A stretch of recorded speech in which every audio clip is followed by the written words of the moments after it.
Since the invention of the printing press, there's been a battle to control disseminated information. In the early 1900s, oil tycoon John D. Rockefeller took control of every newspaper and news editor of his era.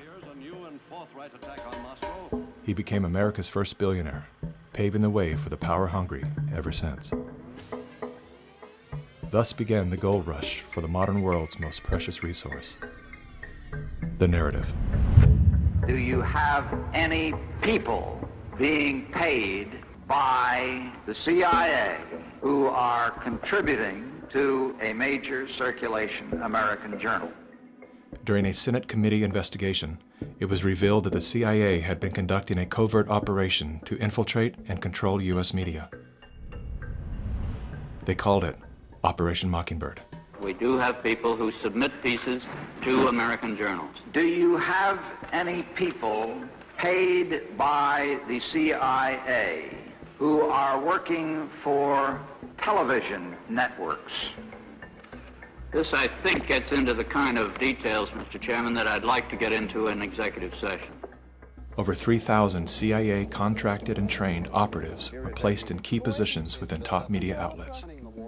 Posing as editors and journalists, these well-paid actors never dared to question the effect of their lies on the world beyond their cozy studio.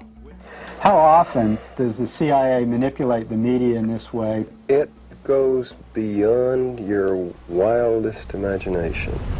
Setting up student organizations so they could draw radical students in. 5,000 university professors co-opted to help the CIA manipulate people's minds. Journalists in the U.S., including big-name journalists, co-opted to function routinely to help the CIA put out stories and biases to the world.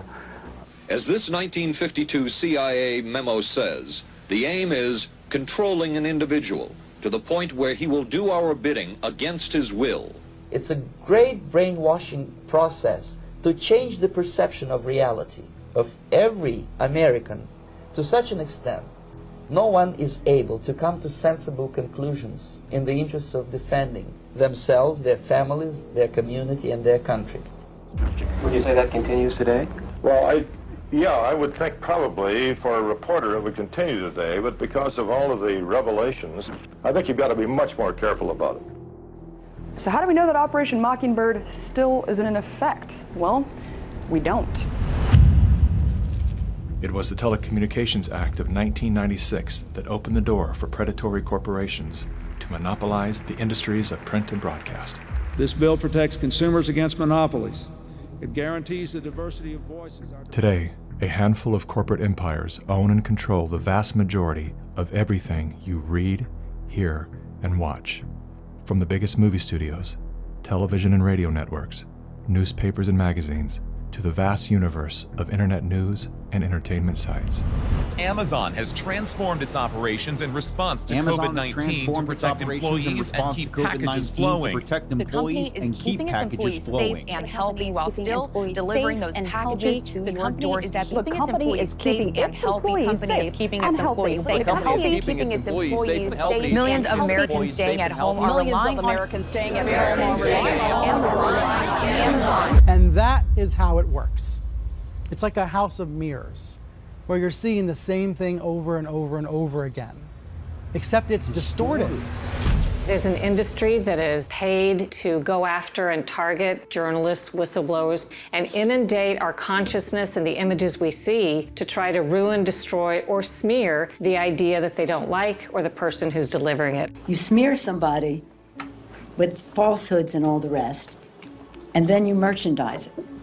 And then you write it, and they'll say, see, it's reported in the press, so they have that validation that the press reported the smear, and then it's called the wrap-up smear. Now I'm going to merchandise the press's report on the smear that we made. And it's a tactic.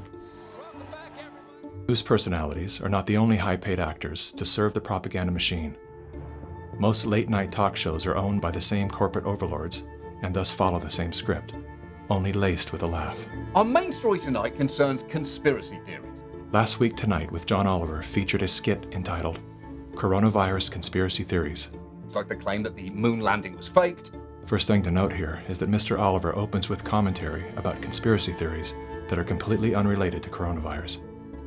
This is a standard tactic used by propagandists to set a tone so that anything that follows will be seen through the lens of absurdity. Plandemic, a pseudo-documentary filled with a hodgepodge of conspiracy theories. Mr. Oliver then does his best to debunk Dr. Judy's claim that she was arrested but never charged with a crime. She was absolutely criminally charged. This was not an oversight, but a blatant lie.